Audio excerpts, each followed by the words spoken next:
What's up, everybody? My name is Richard Terrell, and you are watching DL Live, a daily streaming show in which we talk about game design. We talk about game design all day on our Discord channel, the link to which you can find on our Twitter. Otherwise, here, I'll show you this. Otherwise, we have a blog, a website, and we put these videos up on YouTube. So, we talk about game design all day, and this week and the next week, we're going to be talking about Super Smash Bros. We're actually on part 13 of a long series in which I try to talk about just about everything I can think of about my favorite gaming series of all time. So, before we went over the Smash resume, if you want to read over that yourself, you can pause the video and do that at this time. But otherwise, we're going to jump right into the topics. And if you have any questions yourself, you can send them to me on Twitter or join us in the Twitch chat, and we'll just talk about things live. The topics I wanted to go over today, since we covered metagame before, I want to kind of talk about why Smashers don't react to things, the tech tree, and I want to talk about labbing.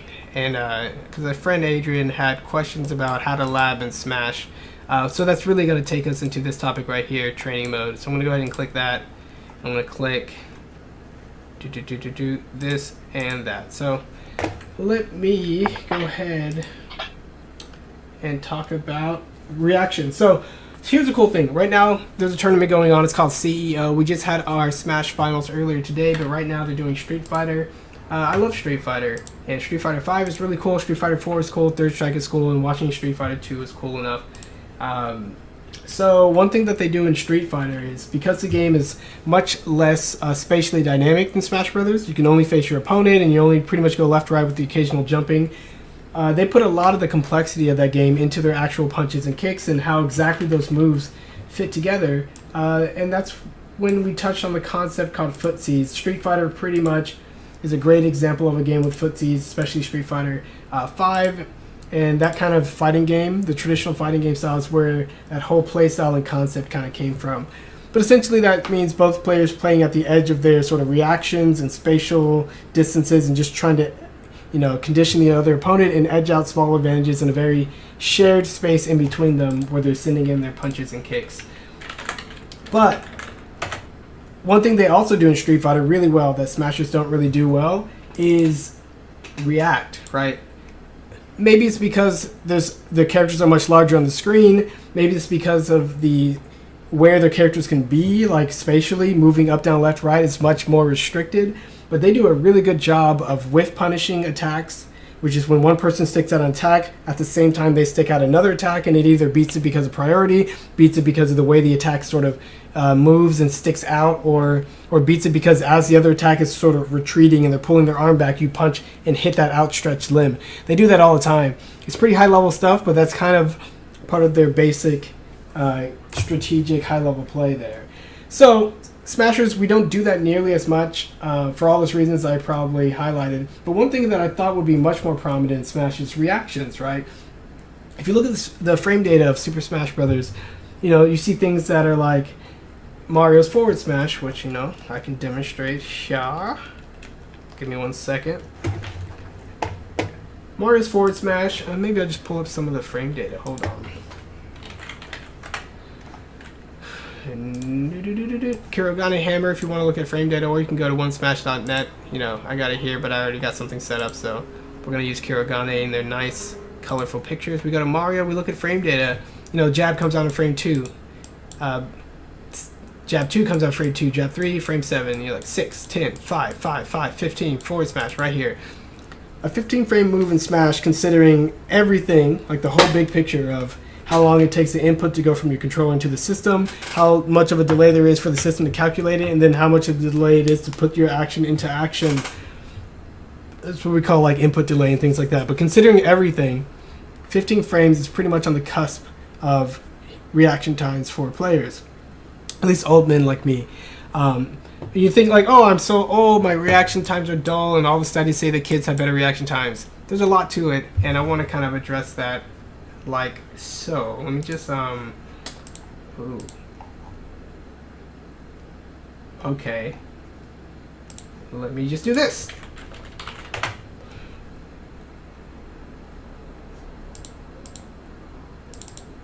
Okay, so we'll just grab this and pull this over here. So this is a Descartes skill spectrum, and essentially what it says is skill no matter if you're playing a violin or studying for an exam or playing a video game, can be fairly well accurately represented in this sort of mnemonic in this spectrum. D for dexterity, K for knowledge, A for adaptation, which isn't represented here, is pretty much how you chain together these things and go back and forth and compensate for deficiencies. R is reflex, and T is timing. So when we're talking about reflexes, there's actually more than meets the eye. It's not just a basic reflex test is, you know, things are quiet, we're going to play a sharp sound and you want to hit this button as soon as you can, right? One stimulus, expected stimulus to one output, 1-to-1. But it gets a lot more complicated when you're talking about when you have multiple stimulus and trying to do one output, multiple outputs to different stimulus and matching them up and all of that. So basically, you don't want to react the same way to everything your opponent does. You want to react with the appropriate counter when they do something specific. So when we're talking about reaction times, we're not talking about most of the time, we're not talking about the purest kind right here. We're talking about this other kind that's slower. And, you know, this is comfortably sitting at 15 to 24-ish frames if you want to measure everything in frames, because it keeps it nice and convenient. So Mario's forward smash is pretty much at the cusp of human reaction times. The Beefy Smash dudes did a video on how Mario's forward smash is unreactable. It's a bad video because it's reactable. But it's complicated, so let me explain why. Let me put hey, Roy's our boy. We like Roy. Roy and Mario look the same, blue and red. Check this out. So you're hardly ever gonna get a situation in Smash where like there's only one thing that you need to look out for, and then you do one thing in response to perfectly to react to it. What you're having is characters moving around, and it's hard to tell if Mario's facing forward or backwards, and if he's moving, like even though Smash has really great feedback and really cool animations, when he gets that little screen, you're not even watching because I didn't even hit the button. Wow. Adrian. Just kidding. There. So when Mario's this little on the screen, even though he's moving a lot, and it's pretty easy to tell if he's facing forward or backwards if you just kind of know what his moves looks like. But it's still a very fast-moving target and a tiny moving target on the screen. So it's kind of hard to be like, what specifically are you looking for to react to? And, you know, a roll can look a lot like a dash. Like, look at this on the initial frames. We'll zoom in, slow it down. A roll, that's a dash, but this is a roll. And, like, his back leg sticks out when he rolls. Like, see that? Like, a little hunch down. And that was kind of like the first part of his dash. So you're really not... I mean, a lot of the animations look similar when they start because they're designed to look good out of the neutral pose, and the neutral pose looks kind of like this, so you want to kind of everything to, you know, flow together. So that's another reason why it's kind of hard to react to some things. But yeah, so if you're talking about just a forward smash, you know, TVs have lag. The Wii U gamepad is a nice consistent lag-free experience, so if you just want to test your reactions on a consistent experience across all smashes, you should probably test it on this thing, right? Or just get some really high quality gaming monitors. And when I tested it, you know, you can react to Mario's forward smash just from visual, right? Not listening to the controller, not listening to a sound effect from the game, just looking and shield in time if you are really sort of ready for it. And the trick is you're not looking at the space in front of Mario to decide whether or not you shield. You actually need to look at his back leg. So let's zoom in, slow it down again. When I react to Mario's forward smash successfully, it's because right when I see sort of his body do any kind of a like diagonal back angle, as soon as possible I shield like that. This, to me, because I play Mario, I know what his animations look like. Instead of looking at the incoming fireball and him lunging forward, I look at him lunging back, and I know Mario can only do one thing when he lunges back like that, and that's a forward smash.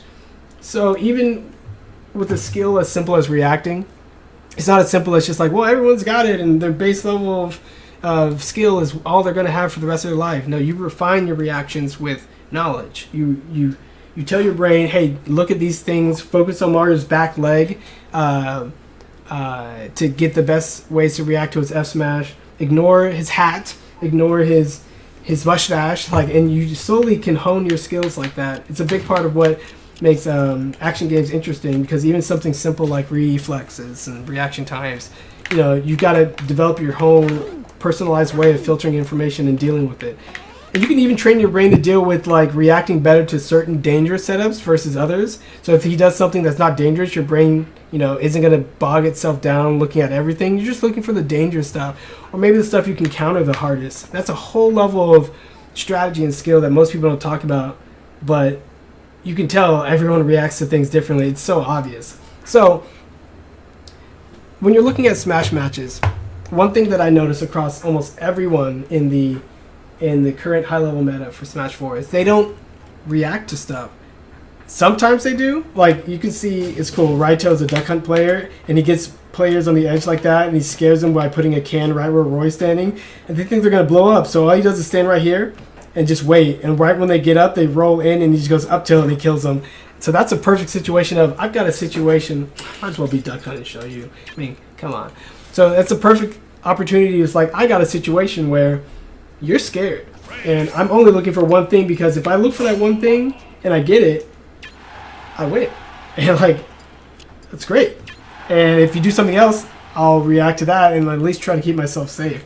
I'll show you the setup. It's fun. Roy has tons of damage.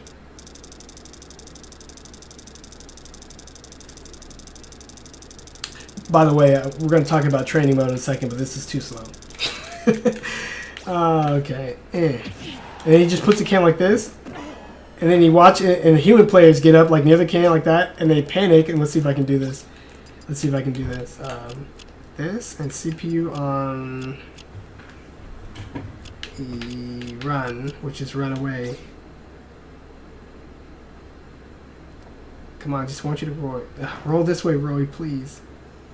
Yeah, and he rolls, and then the Raito would react and be like, boop. That's good enough. F smash, up tilt, same thing, right? And then, kill him because the opposing player got scared and they're only looking for one thing. I did it in slow motion because I can't get Roy to cooperate. But you can imagine. Let's see what he does in fast motion. Okay. Put a can up. Beep. No. Beep. Okay, let's see if he gets scared of my can. He didn't. But then you just up tilt and kill him. Whatever. That's the basic idea. So some players out there have really specific setups where they look for a roll. They look for, it's hard to look for a spot dodge. Like I said before, like this animation where you're like, kind of looks like he's attacking, kind of looks like he's doing anything else, but all of a sudden he's spot dodging, and by the time you're like, oh, he's spot dodged, it's over. Spot dodges are more of a thing where you kind of anticipate them doing it, and then you just kind of bank on them. You may be able to react like, oh, that's a spot dodge, and you release a smash or something, but it's super hard to react to a spot dodge for good reason. You're practically standing still, and people can beat it with just like lingering aerial attacks. Rolls are the harder thing to beat typically, and not spot dodges. So anyway, there's a lot you can react to in Smash. You can react to people doing certain get-ups from the ledge. You can actually react to rolls. Like, let's look at Mario's frame data for a roll. And let's hopefully you can read that. Let's just make it bigger. Rolls for Mario, a total of 30 frames. So if you can react to a 15 frame thing, certainly you can react to a 30 frame thing. And look, the invincibility on the roll stops at frame 16. That's halfway through the animation. So right when you react to it, you should be able to hit them, because if your reaction times are roughly 15 frames and you're like, oh, he's rolling, you should attack immediately. Now, not all attacks are going to come out fast enough, so you got to pick the right attack for the right job. But in this situation, well, let's get Roy to roll some more. Nope. You dead, Roy. Let's just stand here and intimidate him. Roll. See, and that reacting to F tilt, right?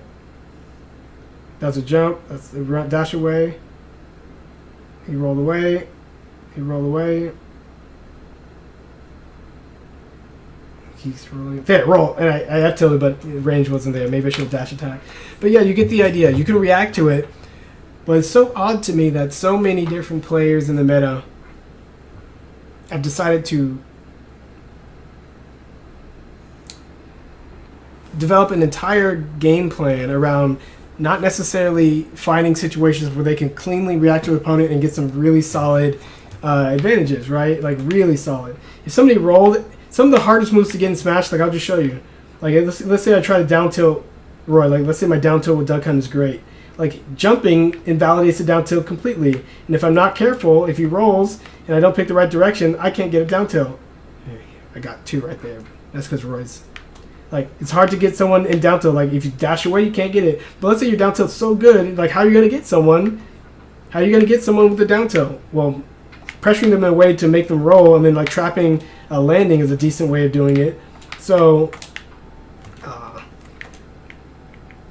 So you think if you wanted to land more of this move that you should probably practice this sort of reactive state, like to try to get it a little more often. Quit jumping, Roy. You're so boring. There, rat. I saw him roll and I reacted. You think people would like, oh, people roll all the time in the meta, so like let me hone my skills. Can you switch back? I didn't switch back, didn't I? Adrian? What I told you this time. So what I was doing was just walking around with Roy and just being like, trying to get a down tilt, and he runs away, and he runs away, and he runs away, and jumping kind of invalidates it. So you probably want to hone your skills to try to catch a roll in. You see, he just jumps. What a jerk. So if I pretend like I'm going in the air, maybe he'll decide to roll.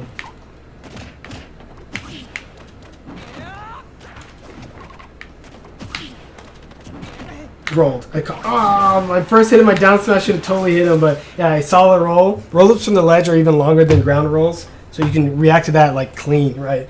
But yeah, you'd think people would want to set themselves up for reacting, but they actually don't. A lot of Smash high-level strategies have revolved around filling out space and using movement so that if you're just hard to hit, any move that they do to try to get you will likely miss if you're good enough, and then you'll see them basically overextending because they miss, and then you can probably more easily react after that. Like, let me put Roy on attack. This is what I'm talking about. So instead of reacting to small like things like rolls or individual attacks, what they do is keep mobile and kind of make themselves hard to hit, and then right when they see their opponent does something stupid like a dancing blade in neutral, oh, he caught me. Then they react. Oh, like I saw that. Yeah, and then I saw that flare blade, so then I tried to hit him with a dash attack, but it turned into an F smash. How dare you. So yeah, in general in Smash, they keep up pressure, they keep themselves unpredictable, and then right when they see their opponent do something weird, they try to close in. Oh. Duck Hunt, please.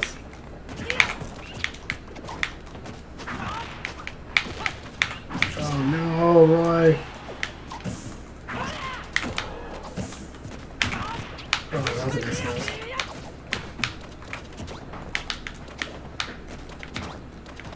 Yeah. Saw him with that grab. Nope. So this is why it's kind of annoying to get used to playing Smash, because it's like so much movement, right? And it looks like people are right in front of you, but they're just moving in a way to make themselves really hard to hit. And then once you do the really obvious thing trying to get them, then it makes it slightly easier for them to do a counterattack.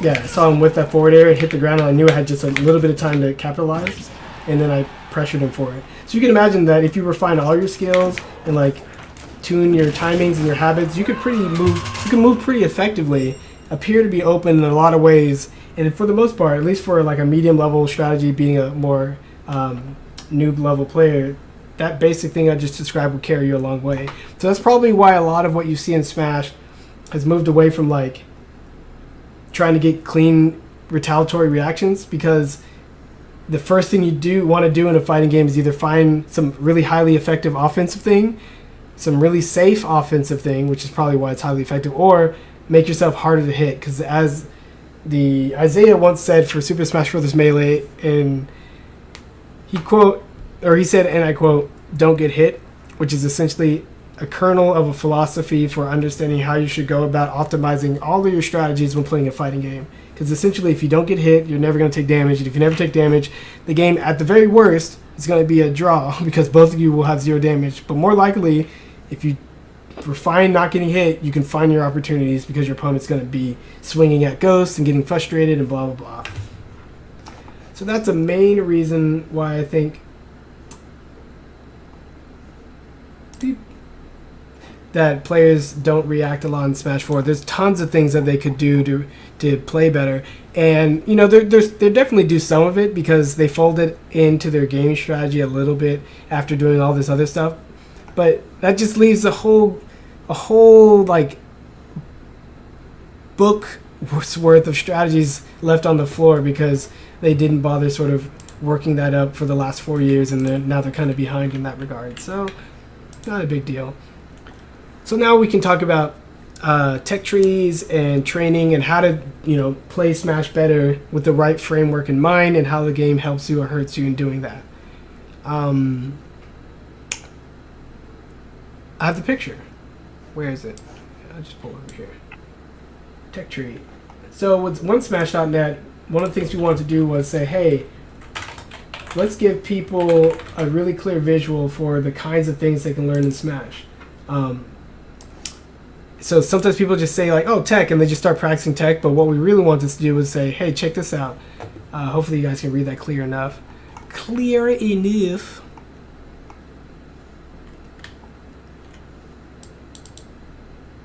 That's a little bigger. So offense on the left, edge guarding on the right, OneSmash tech tree. So we basically, or offense and defense is on the left. So we basically said, like, hey, you're going to learn a lot of tech. A lot of it's going to be for neutral and playing offense and defense. But a lot of it's going to be specifically for edge guarding. So we want to just give you two major categories right off the bat. And then we said stuff like, can you guys see that if I move my mouse? Yeah. When the opponent recovers off the stage, okay, well, that's the situation. Let's go.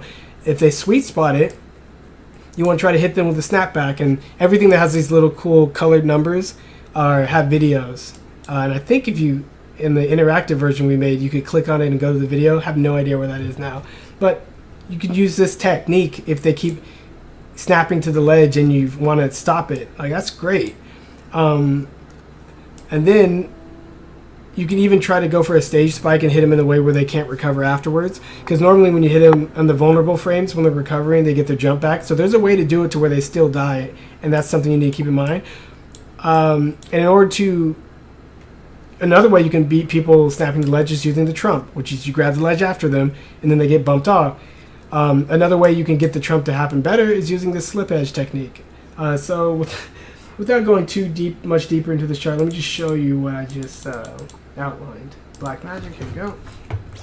So let's say Roy's not a jerk. It's not going to happen, but let's say stop. Let's say reset.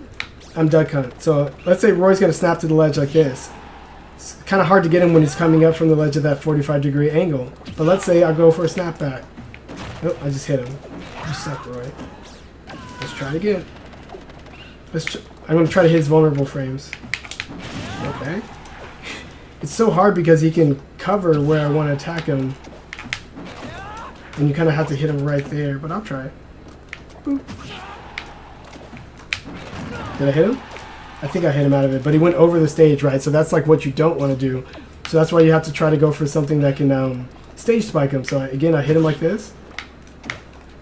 Like that. And now he has a much harder time recovering. And you can actually do that fairly effectively depending on who your opponent is. Cloud, high tier character in Smash 4, has a really bad recovery. You don't even need to do anything this fancy. He can't even tech it if you hit him too early. So like Cloud should be dying once they go off the edge. Like that, look. You're dead. So let's say I don't have a good way to hit him off the stage because it's too risky. So then I'm going to try hugging. Like that. And I trumped him. And if I was a little faster on my buttons, I could have trumped him into a back air. So let's try that again.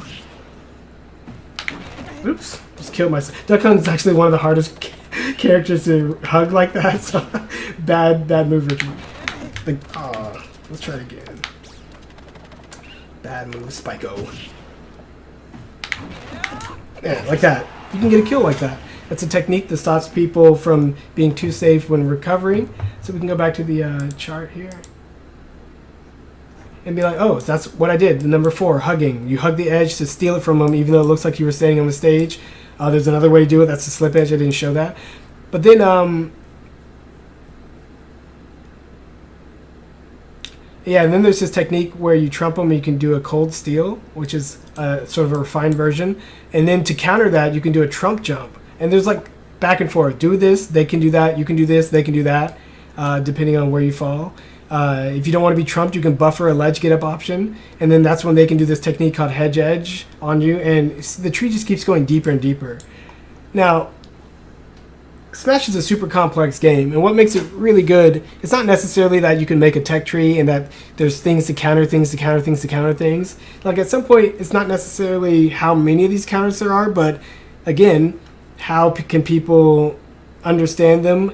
How can people practice them so they can actually put it into their game plan? Because I can tell you, hedge edging is something some characters do. Instant ledge wall jump, almost no player does. Trump jump, almost no player does because you can only do it on a few stages with a few characters. Moon landing, almost nobody does. I do it. It's because I labbed it.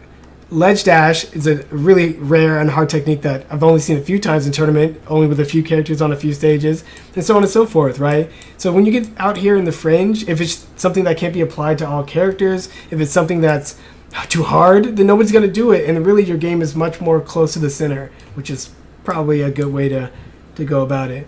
But if you want to beat someone hugging you on the stage when you're recovering, you can delay when you snap to the ledge by holding down. And there's a video on that too. And all these videos are in the Tech of the Week, so I can put a link, or you can just search in YouTube One Smash Tech of the Week and you'll find it. And there's all these other things you can do. So this is like, look how complicated edge guarding is. Like when the opponent is near the stage but not grabbing the ledge, right? There's this whole branch of things you can do. Wait, this is not edge guarding. Oh, so when the opponent's on the stage near the ledge, these are the things you can do to get them off and put yourself in an advantageous situation. You can consider using the hip check. You can use protect to lock them. You can U-turn. You can ledge denial. You can slingshot, which I'll go back to Mario to demonstrate. And again, you can slip edge. And from Proud Attacks, you can do all these cool setups if you can get the player locked. From a ledge denial, you can get all these cool setups if you can get that situation, and that's just kind of how I wanted to organize the chart. So let me show you what Mario looks like.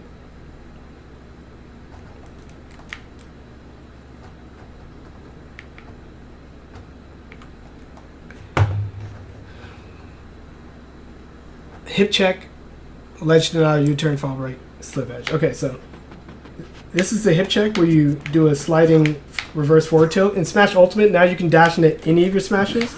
Not just up and not just dash attack. And you don't have to do the slow run technique that we outlined just to get your grounded moves. Oops. Slow run technique. Oh well. So when you got an opponent near the ledge, a good thing you can do is a reverse forward tilt, because it allows you to cross up their shield and it keeps their trajectory nice and low instead of high, and the lower they go when they're recovering, the easier it is for you to trap them because they just can't get back to the stage easier. Oops, I missed. So hip checks are good for that. U-turn is this, where you go back and slide forward, and as you slide forward, your character will keep some of the momentum. So if you're too close and you think they're going to hit you, you can just do this, like that. And right now I'm doing it into a down tilt, but you can do it to anything. Like, let's see if I can trigger it. Oh, he grabbed me still? That's ridiculous. Let me see if I can get it.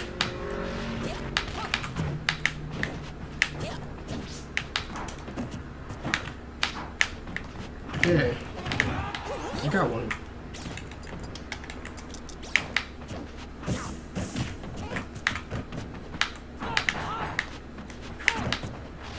I didn't do it quite right there. There we go. Oh, nice, perfect shield, you jerk. So, this was just... Oh, and the slingshot, one of my favorite techniques. Where you... Hey, come on, controller. Okay, stop, boy. Slingshot is where you wall jump into a B reverse, and this is B reverse, where you sharply change your direction because you input a B move in a very specific way. And this is another type of B reverse. So when you slingshot, you essentially do that and get back on the stage from a wall jump, because you wall jump in one direction and then you reverse hard your momentum with a B reverse, and that's the technique we call a slingshot. It's just super fun. A few people do that It's a lot of fun. I've seen a Toon Link do it, and a couple of people here in Texas pick that up. But yeah, there's techniques galore, and each of these have very specific uses and pros and cons with different characters. Blah blah blah blah. And offensive and defensive, there's just a whole tree we're not going to go over. But as you can see when I zoom out, like, look at how these things connect and branch, and individual techniques and individual ways to think about building your offense, and individual ways you can refine it. And if I had a ton more time, I'd put an indicator to show like how frequent I think some of these techniques are used, and which players and characters use which techniques more, and how much they've pushed the meta in that direction. And data, fun. But the point is, Smash is pretty simple on a basic level. You have a ton of control, and it's up to you to figure out how to turn that control into something that's effective. You're going to need to think about it in a certain way to do that. You're going to need to practice it. You're going to need to refine your skills, and maybe even develop a whole sort of philosophy for yourself to pull it off. Us at One Smash, we labbed all this stuff with an open style philosophy where like anything could be cool, anything can work, but other players are like, I need this to work because I gotta beat this guy, I gotta beat this player, I gotta win this tournament, and their focus is much more narrow. So while we can see Smash from a design perspective zoomed out like this, other players don't have that, and trying to connect those has been one thing One Smash has tried to do, but it's been a very interesting, eye-opening, and difficult experience, to say the least. So one of Adrian's questions was, well, how do you lab all this? Like, how do you practice this? Well, labbing and practicing are two different things. Labbing is a matter of seeing something interesting, seeing something odd, seeing something whatever, and trying to reproduce it. So you're like, hey, that was weird. Can you get that to happen again? Or why didn't that work? And you just play around with it in an environment where you can test it over and over and try to figure out some reason or some consistent reason to pull it off. That's labbing. Figuring out the buttons, figuring out the rules and the systems behind the game, figuring out what combos can work. Practice is after you've identified something. You're like, now I want to practice, refining what I look for. I want to practice, moving my fingers and getting it in muscle memory. Smash Bros. Has had this basic training mode that you see before you since Smash 64. We really needed an update. It really could use an update. It's so hard to practice for Smash, and there's multiple reasons. One, this training mode. In training mode of Melee, didn't let you use the freaking C-stick, so like, what a waste, because they used it, it was like automatically controlling the camera. Training mode on Brawl didn't have Stealth Move. Training mode in Smash 4 doesn't have Stealth Move or Rage. Training mode AI dummies like this, they always have like the same DI every time. So right, you're like, check this out, this awesome combo. As soon as you fight a human, they just like hold the stick in any direction. You're like, wow, I did not anticipate you doing that. So it makes it, there's a much wider range of possibilities because of DI that the computers never do, and they don't even show you which one they're doing. It's just really freaking annoying to try to get your expectations set in training mode and then get it to work on humans. So that's why some people only practice on humans. And that's why other people have to find really small regiments to practice in training mode. Case in point, this is a mod made for Smash Wii U. I'm going to try to zoom in as much as possible. But this mod basically hacked the game and gave new features for playing Smash Brothers. So as you can see, there's hitbox visualization.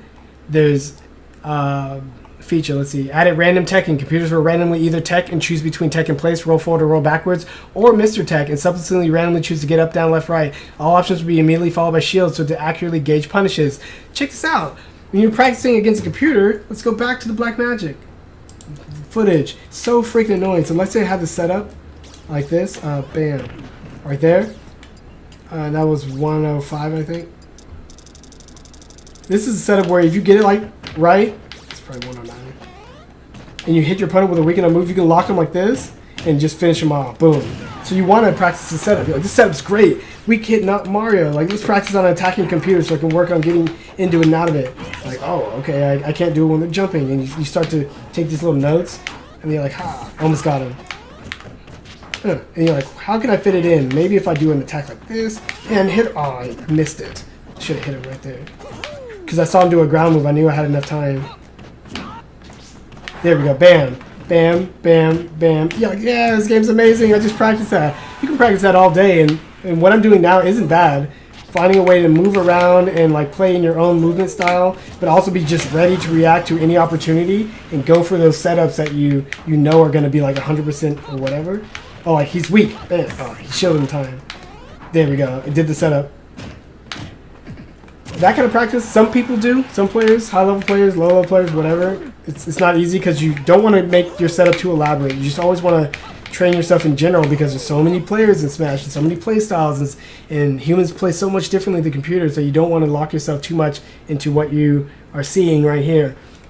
That's already hard enough to get effective practice out of. But then, look. Stop attacking me. The computer could have teched that. Humans can tech that. If they don't, they're dead. You get one opportunity and then you're dead. But look, because it's over 100 damage, the spiral tumble may happen. He can't tech that. So, if the computer can tech it, I want them to tech it. And they'll almost never tech it. You're going to train over and over, and you're going to be like feeling confident, but then a real player just goes beep, and then it ruins your day.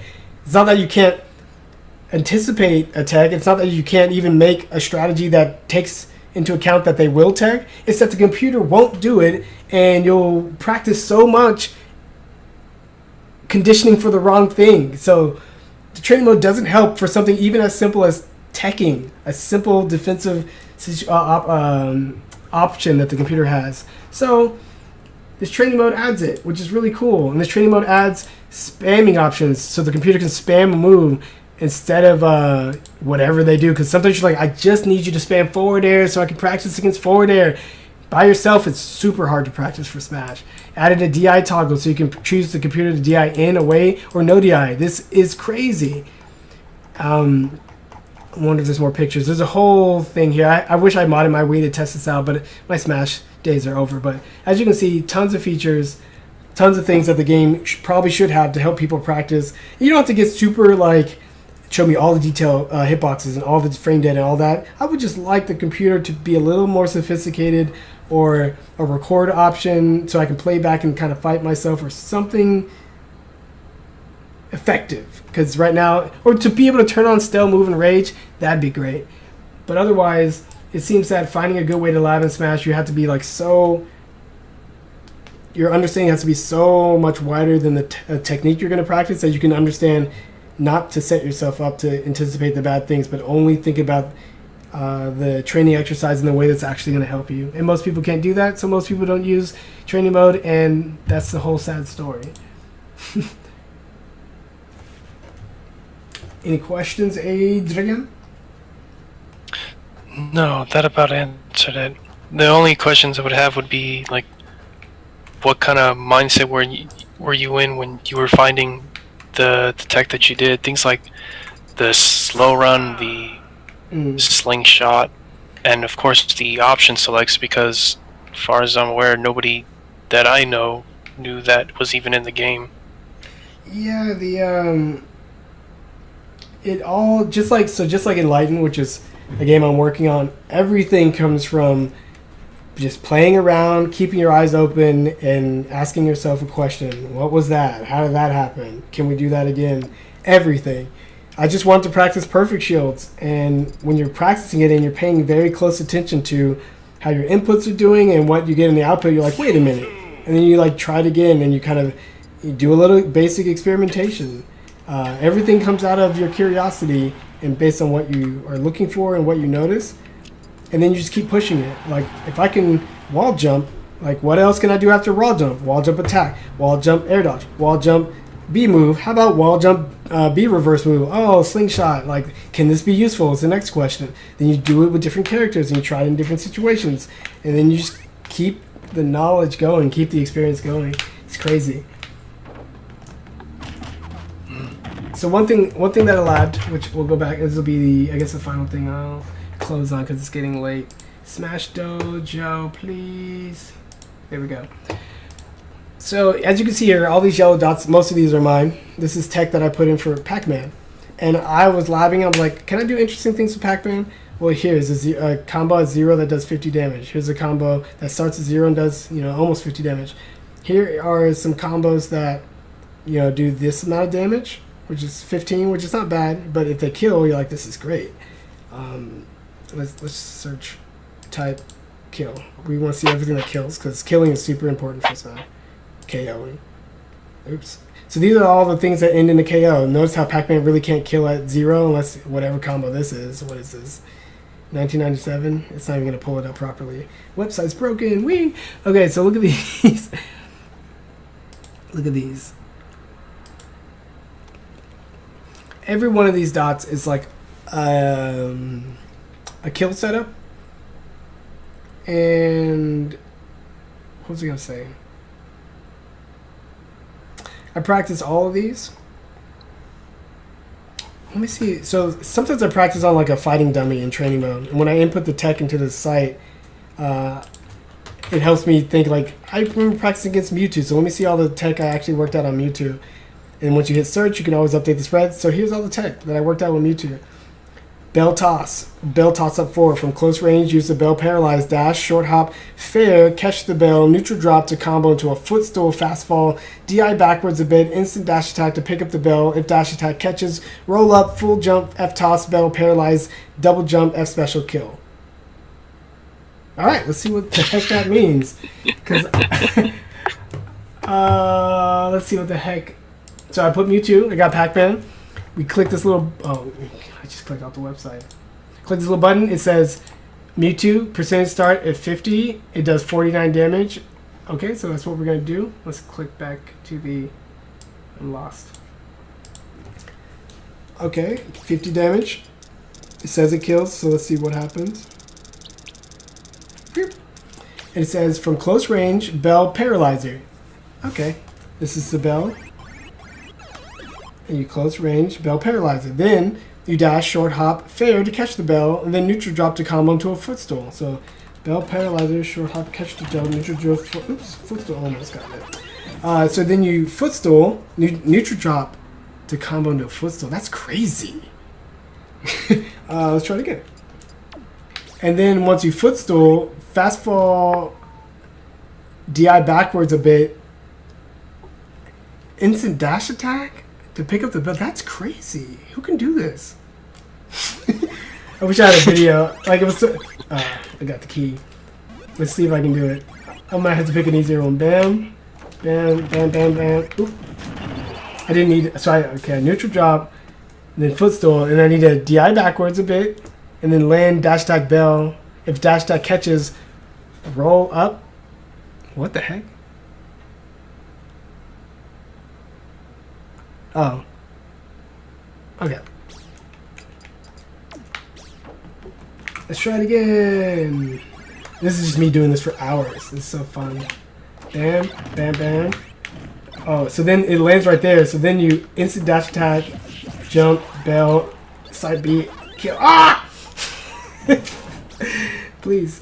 Okay, so this is a setup. It probably has this hole in it right here where you fast fall DI backwards a bit. I need a short hop footstool. So when you footstool in the air, you can do a big one like this, or you can do a short one like this. See the difference? Short or big. I need to do the short. So bell, bam, bam, bam, bam, bam, bam, bam. Full jump, bam. No, I missed. I'm gonna do it again. Bam, bam, boop. See, if you don't, like, there's so many subtle things, even with the computer not DIing. You just think about when a human does it, you're like, oh no. Bam, bam, bam. And this is another annoying thing. When you have to set up and you can't just hit a button to get back into your setup, then you have to hit reset, run across the stage, jump, charge your thingy. And this is just annoying. Like, we want to set something up and practice it. Dash attack, bam, bam. You dead! Oh, it's fun. So that's just one example of many. So here's what I would do. That's a hard. That's a hard. It's a hard setup. It's got a hole in it, but you're like, holes aren't bad, you know. Everything can't be 100%. So then that's when I put the computer on attack, and then I work on getting my. Okay, he just keeps hitting me. Work on getting my bell, which is annoying. And then I try to get a really close there. I messed it up. But then you know, I messed it up. It's just too late. I can maybe get it like this. Nope. And then I reset. So like clearly getting that first hit is really difficult because like who's gonna let you just for the most part just stand in their face? There we go. Didn't work. And now I can probably do the dash attack into the. See how even this computer's just too slippery. So then I try to set it up with the hydrant. Oh no! He hit me with that shadow ball. So even doing a setup, getting the first hit may be difficult. You may even refine your entire game plan to make sure that it happens more. Who knows? Oh, missed. Neutral drop. What hitting me with that? Dash attack. Dodged it. Back air. And then this is when you're like, maybe I need a contingency plan for when it doesn't work out in my favor. There we go. I picked it up instead of dash attacking.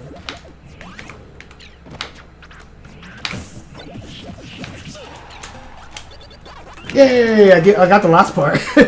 So you can see like, oh, even though you have a combo from like this setup, that setup was probably done. I mean, like everything can be broken down to pieces and everything can be reassembled, and you're thinking more conceptually like, oh, Pac-Man is a character that if this step fails, do I have a plan for it? If this step fails, how can I come up with a new setup or technique to get that to happen? And that's why Smash is so fun.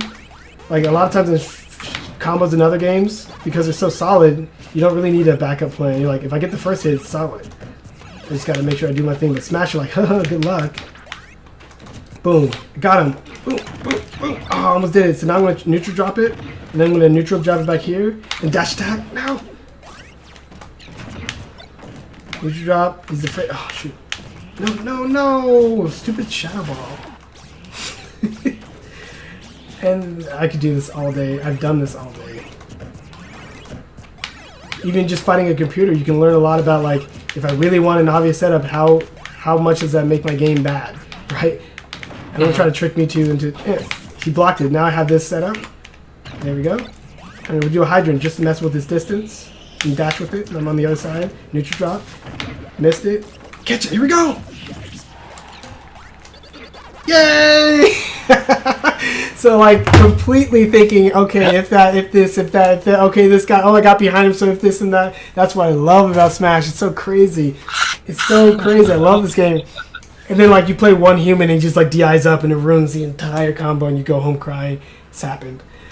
So that's just a little peek at 3 topics, you know. Skill, reactability, technique, how deep tech trees can go for a game. I think Smash, I don't know if other people actually arrange the techniques for their game in a cool visual like that, but I thought it'd be really helpful, really neat. And then otherwise showing you how to take a concept and an observation and to develop technique for it, and then even how a long technique can have pieces and you can think conceptually even within sort of a recipe. You're like, no, I'm going to improvise like this. It's what I love about Smash. It's what I love about any good competitive game. Being able to sort of explore so much of the possibility space instead of just like the space that they give you. You suck me too.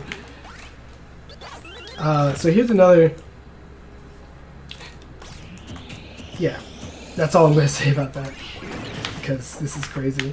I have so many cool techniques. I'm going to do a whole stream of just like Pac-Man fruit, because I'm calling it one of the most complex moves in any fighter, and I'm going to show you why eventually. Just like a whole stream of like, here's all the things I just developed with Cherry. And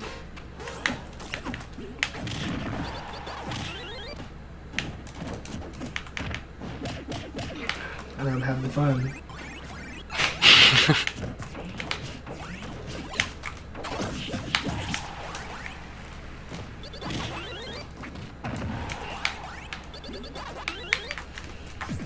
He air dodged like an idiot. Sometimes you're just feeling yourself.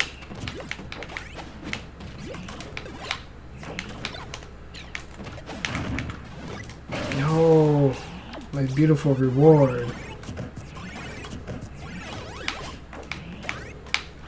See, like Michi's a little scaredy cat. He's actually a space cat.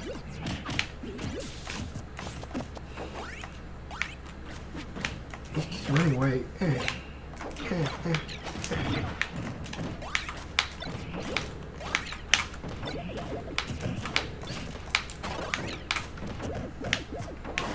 Trash Mewtwo, I hate you. Ruining everything. I'm done. Done with the stream.